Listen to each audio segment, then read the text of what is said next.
Welcome to another episode of the Impropod podcast. My guest today is Erin Whalen, who's a communication skills coach and playback theatre practitioner. Welcome to the podcast. So what's your relationship with improvisation? So I have two relationships with improvisation. One is playback theater. I started doing that in 2010. And the other is I do professional role playing. I've been doing that for medical professionals since 2006. And now I bring that and the playback theater into my company, Compassionate Coaching, helping people process grief. Can you give me an example of how role-playing can be beneficial in understanding things like grief and difficult topics? So I think communication it's a skill and it's an art, and it's something that we can all get better at.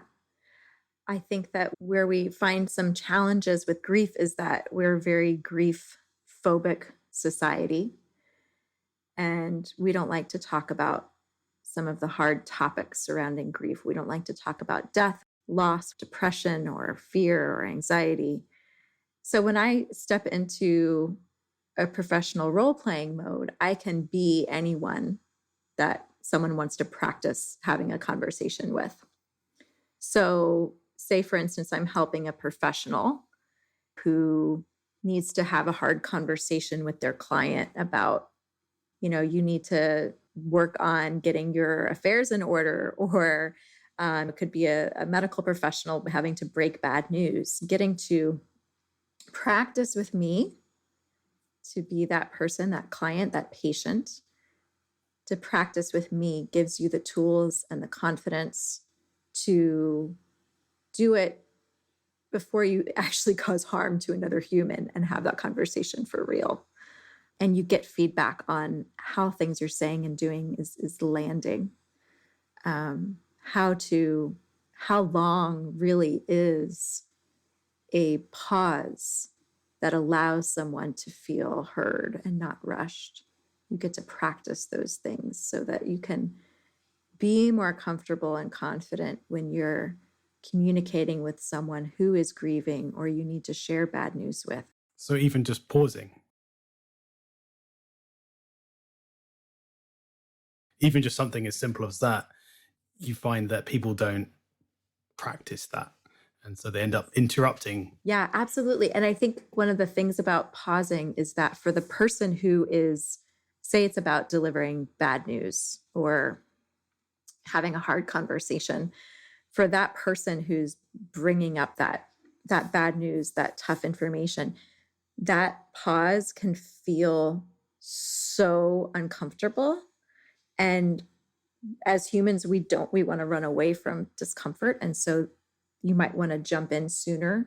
But for the person receiving the bad news, that pause never quite feels long enough, is what I found. And so there's this tension between how long the pause can be. And it's trial and error, and no two people are alike, and you don't have to get it perfectly. But yes, even simple things like pausing for longer than you think to allow someone to process the information that you've just shared, that can be so effective.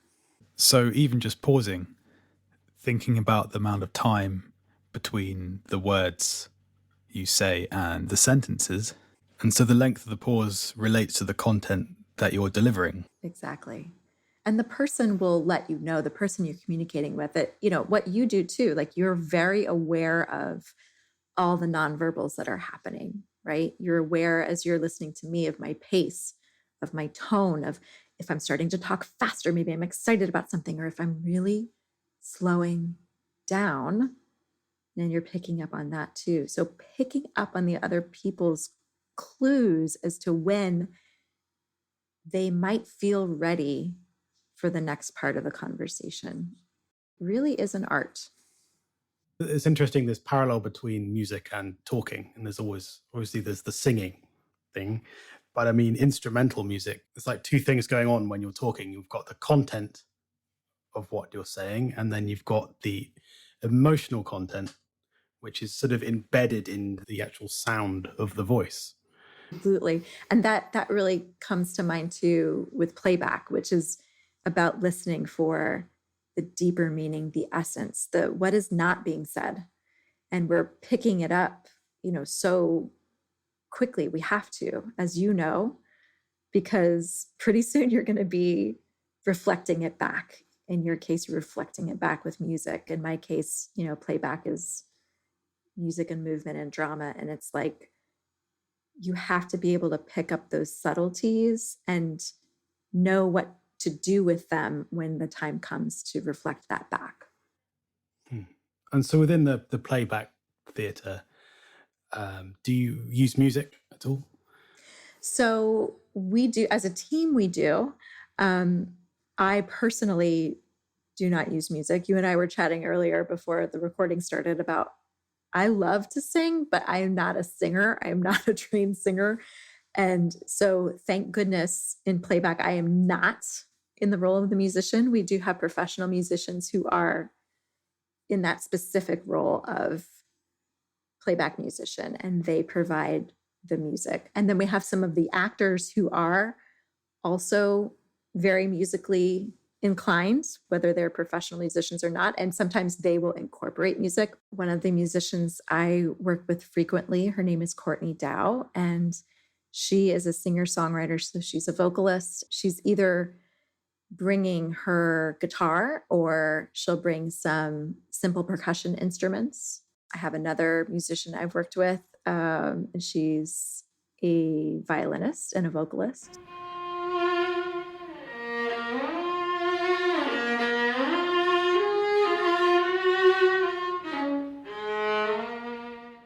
So I'm going to play you a piece of improvised music, and it's completely made up. I haven't thought about it, haven't planned it at all.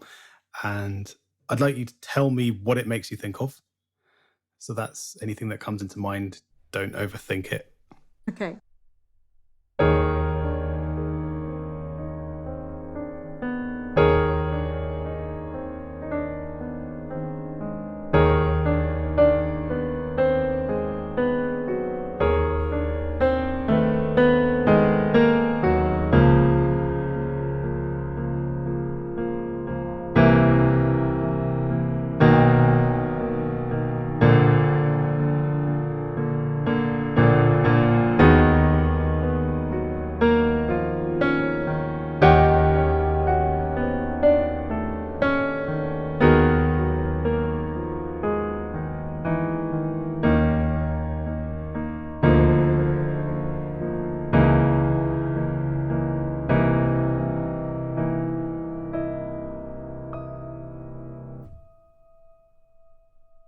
So what did you think of that?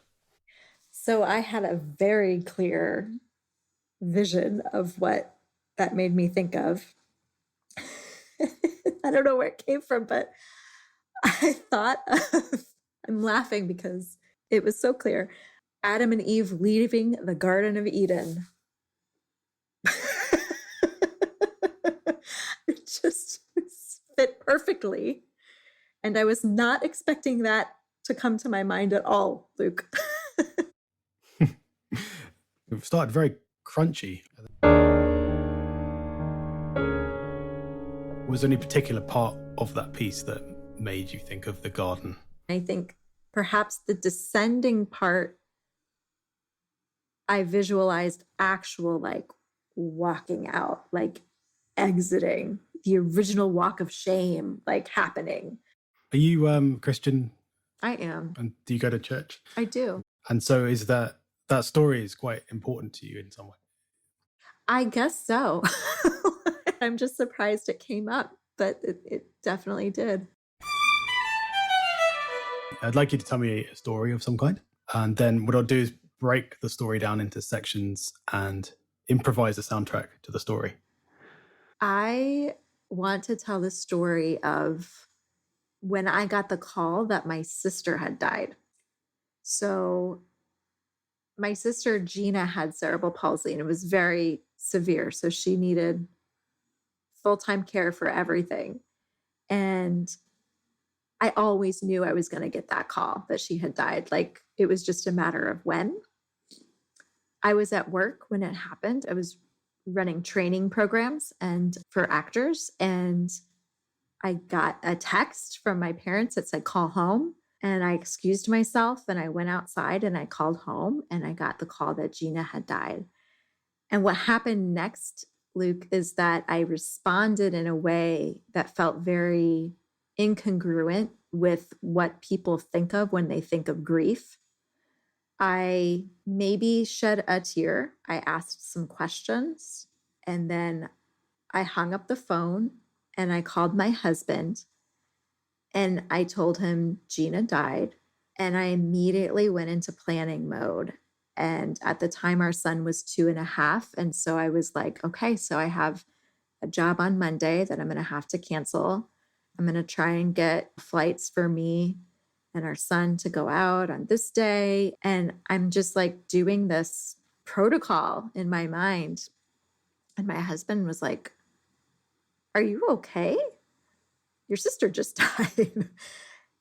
And I was like, yeah, I guess I'm just on to the next thing, really. And I tell that story because in my own work in helping people process grief, like I'm still unpacking my own grief and what that moment was like. And Gina died exactly 2 weeks after I turned 40. So I had 40 years of what we call anticipatory grief, where I was just knowing she was going to die, but not knowing when for 40 years.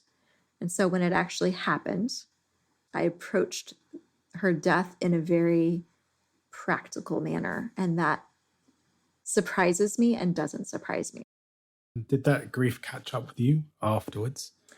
You know, it did catch up in the way of my body. I got really sick about a month after she died. I got bronchitis and I was just bedridden.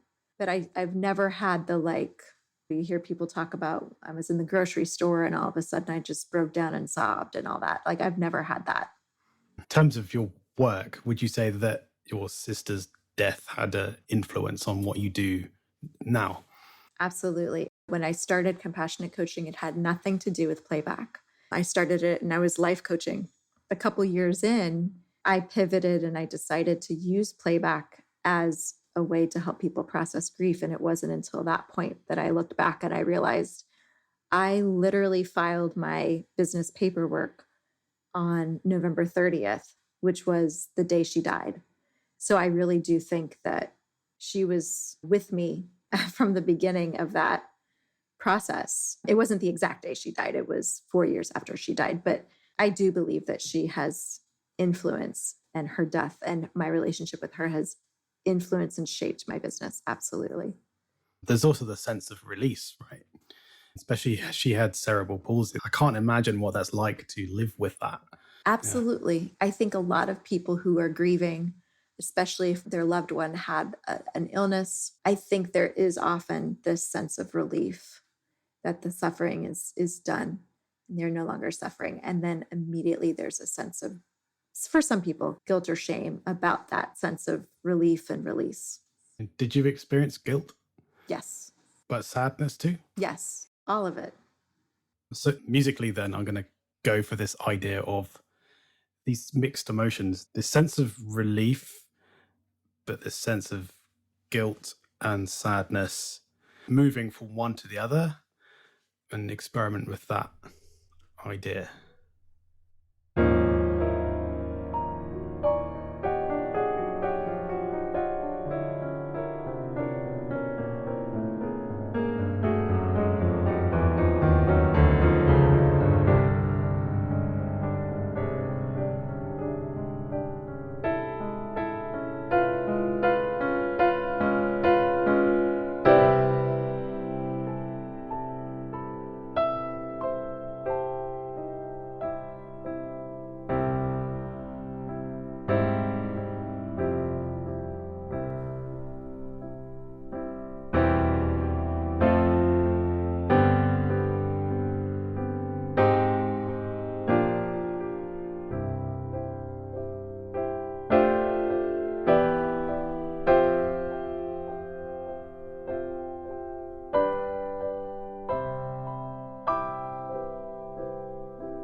So, what did you think of that? It was transporting.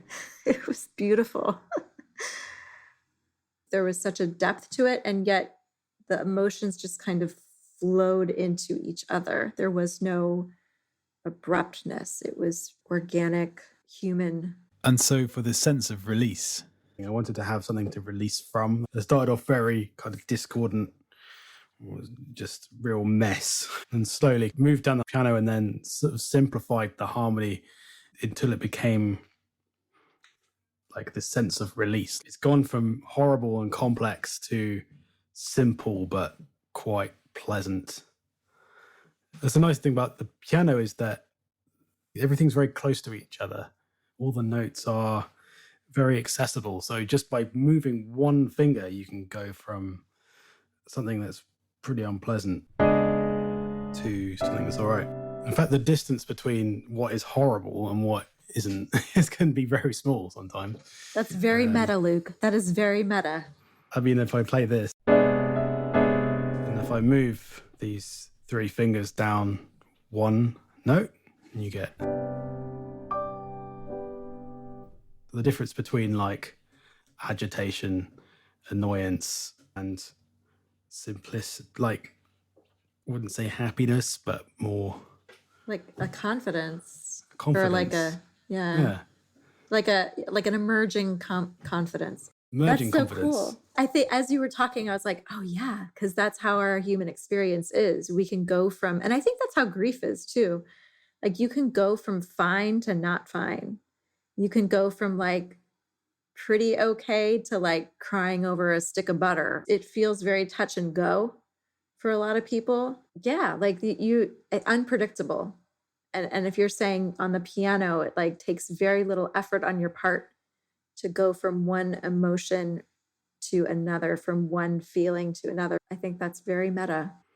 Could you describe what you mean by meta? Oh, I don't even know if I'm using it in the exact right context, but like here we are talking about grief and emotions being flowing into each other. And then you talk about how on the piano, it's great because it's like we go from this like particular discussion to like a bigger idea of like the human experience being everything is so close to each other. The emotions are actually so close to each other. The grief emotions are actually so close to each other, just as the keys on the piano are so close to each other. Interesting. I never really thought of that. Well, it's all interconnected. I think in terms of music, touching on emotion and activating a part of our brain, like in playback, often we start with the musician will play a song just to get people into a different part of their brain that says something different's going to happen. Like this is not your ordinary event, like something is coming. So that's how I like to think of music in the context of playback.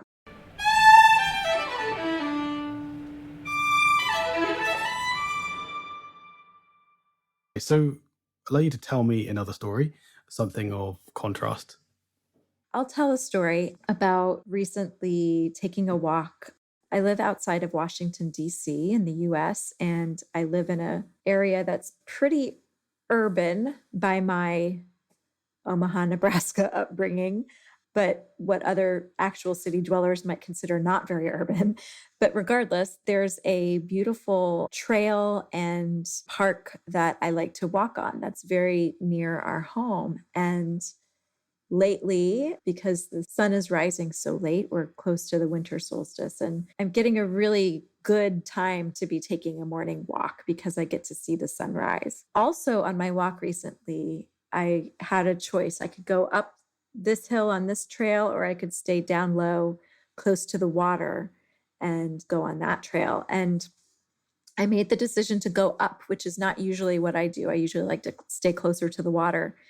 And when I got up, as soon as I got to the top of this small hill and to the upper trail, there was a deer right there. It was just standing right there. And I sometimes see deer on the trail, and I always think it's, pretty beautiful and miraculous. And we just stared at each other, and it was in the middle of chewing. I said, good morning. And It was just this moment of like those decisions that seem so benign and so neutral. Like, do I want to go this way or that way? And just deciding. And then whatever you decide, there's going to be some beautiful surprise waiting for you. And I just, I love getting that close to nature, that close to, animals in their natural-ish habitat. And it was just a delightful moment. And so you don't see a lot of deer then around you up? Not real. I mean, actually, lately, I think there's an overabundance of them. So I think I've been seeing them more frequently, but it's not an everyday occurrence. And so how did you feel when you saw this deer? I was delighted. Was it the male deer with the antlers? I think it was a female. I'm pretty Right. sure it was a female. It's this idea of like taking a path, this idea of choice. You could have chosen the other path. Maybe you might have met something else, but you'd never know. And the fact that it was a different choice is significant, right? Yes, I would say so. Okay, so I'm going to go for this idea of the choice. This is a different choice, slightly unusual. And then this experience with the deer, which is like you are reminded that there are other things on the planet, other beings, right? And I guess you can forget that, especially if you live in a fairly urban environment. And so this idea of you're experiencing something which is different, which is, how would you sum up that experience of the deer? I would sum it up by saying a simple choice can lead to a delightful surprise. Okay. So musically then, I'm going to improvise to this simple choice that turns into a delightful surprise.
So how was that?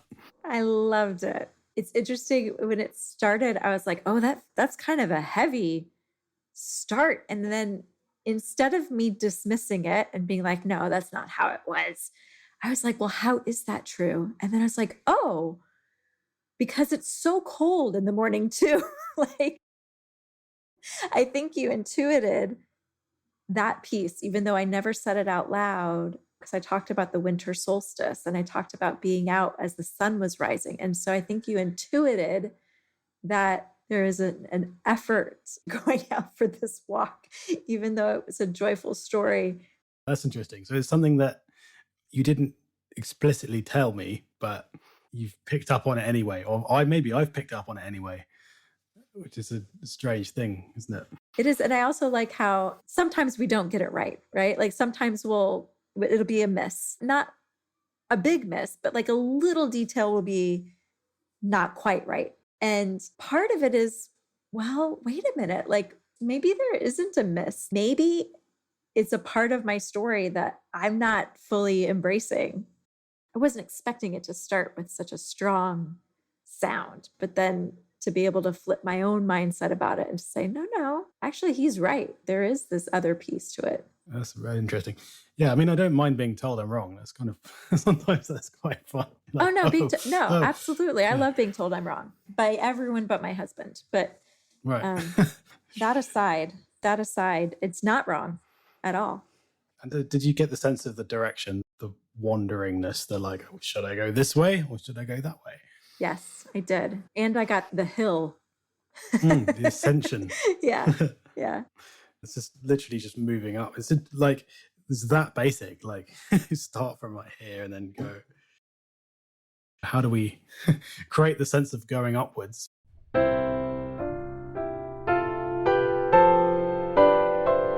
We just keep moving upwards on the piano.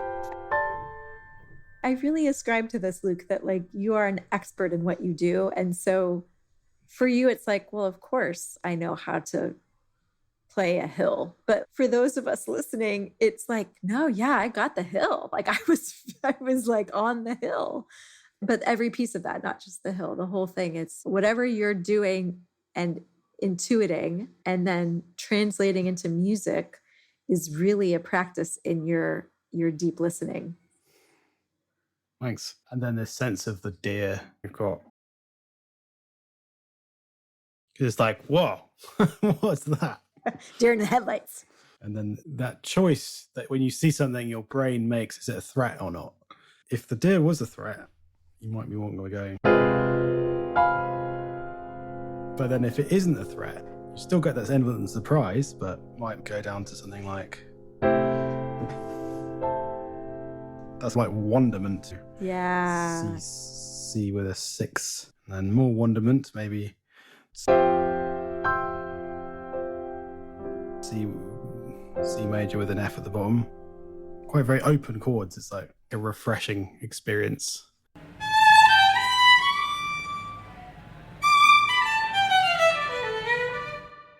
So what did you get out of this podcast? So much, Luke. I loved our conversation about music and the closeness of the keys. I think that's really going to stay with me as part of the human experience, and just how our emotions inside of our bodies, inside of our physical bodies, are so close to each other and so tender. And especially with grief, you can be so close to the next pathway of grief. Because I get to do what you do, but in a very different way. And just to be the recipient of it is just really powerful stuff. So to be able to experience that reflection of my story back musically is just a real honor and a gift. So thank you. Yeah, well, thank you very much, Erin. It's been very insightful. Amazing to see that commonality between what you do in terms of the playback theatre and then what I do in terms of the music. Nice sort of crossover there. Loved the crossover. Yeah, it was really fun to do this, and to you expanded my mind, Luke. So thank you. So do you have anything to promote? I just want to say, if anyone wants to connect with me, just email me directly, because I love having people reach out and surprise me and delight me in my inbox. So it's Erin, ERIN, at compassionatecoaching.org, not com.org. Erin at compassionatecoaching.org. And then I do have a free resource that people love. It's called Heart Talk. And it's a 5-day video mini course on compassionate communication. So if people want that, I can give you the link. Maybe you can put that in the show notes too. Join us again for another episode of Impropod. Thanks for listening.